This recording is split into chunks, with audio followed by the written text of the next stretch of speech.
Oil pulling அது எப்படி பண்ணுறது? காலையில் எழுந்ததும் எதுவும் சாப்பிடாமல் இதயம் வளர்த்தை வாயில ஊத்தி நல்லா கொப்பளிக்கணும், அப்புறம் அதை துப்பிடணும். இதுதான் ஆயில் புல்லிங்.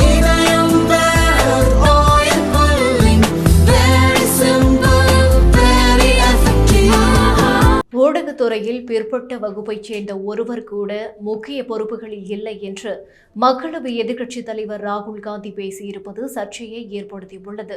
ராகுல் காந்தி பீகார் தலைநகர் பட்னாவில் நடந்த ஒரு நிகழ்ச்சியில் கலந்து கொண்டார்.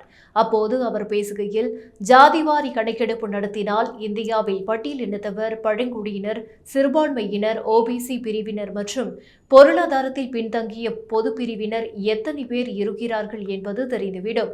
இதன் மூலம் ஊடகம், நீதித்துறை, அரசு பணிகளில் எத்தனை பேர் இருக்கிறார்கள் என்று கண்டறிந்து விடலாம். இந்தியாவின் முதல் 200 பெரிய நிறுவனங்களில் பட்டியலினம், பழங்குடியினர் மற்றும் ஓபிசி பிரிவை சேர்ந்த ஒருவர் கூட தலைமை பதவிகளில் இல்லை.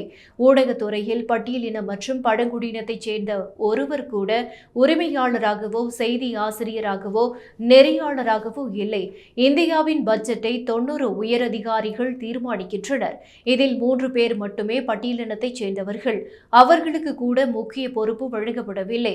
ஜாதிவாரி கணக்கெடுப்பு நடத்தி அனைவருக்கும் அதிகாரத்தில் சமமான பங்கீட்டை கொடுப்பதே எங்களது நோக்கம் என்று ராகுல் காந்தி பேசினார். ராகுல் காந்தி தொடர்ந்து ஒவ்வொரு துறையிலும் இடஒதுக்கீடு குறித்து பேசுவது சர்ச்சையை ஏற்படுத்தியுள்ளது.